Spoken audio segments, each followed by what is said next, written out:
NDR যে সমস্ত সুন্দরবন লাগোয়া এলাকা আছে সেই সমস্ত মানুষের জন্য আমি আওয়াজ তুলেছিলাম।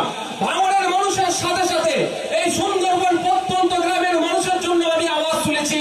কলকাতায় যদি পিজি হসপিটাল থাকতে পারে, এনআরএস থাকতে পারে, আরজিকর থাকতে পারে, কেন সুন্দরবন এলাকাতে ওই পিজি হসপিটালের মতো বড় হসপিটাল তৈরি হচ্ছে না? তার জবাব আমি চেয়েছি, এসে জানিয়ে দেবো। ওই জন্যই ভাই নওশাদকে আটকা রাখতে পারে।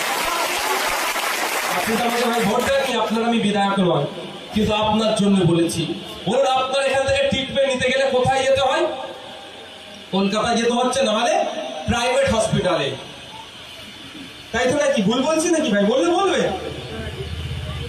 ক্যানিং মহকুমার হসপিটালে যান, কদিন আগে খবর দেখলাম কল আছে, কলে জল নাই।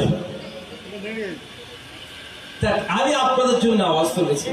আপনাদের জন্য আমি কি বলেছি? প্রতি বছর প্রাকৃতিক দুর্যোগ আসবে, কখনো আইলা, কখনো বুলবুল, বিভিন্ন নামে ঝড় ঝাপটা হবে, বাঁধ ভেঙে যাবে, লোকালয়ে পানি ঢুকে যাবে। সাইড দাঁড়িয়ে যাবে, সাইড দাঁড়িয়ে যাবে। এই তোর সামনে আছিস, রাস্তা ক্লিয়ার করে রাখবি, রাস্তা ক্লিয়ার রাখবি।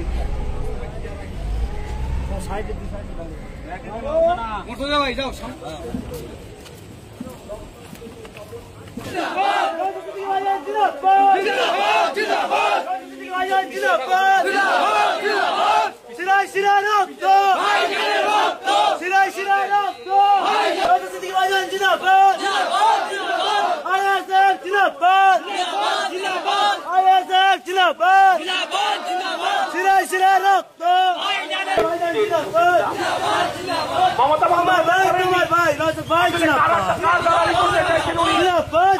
ভারত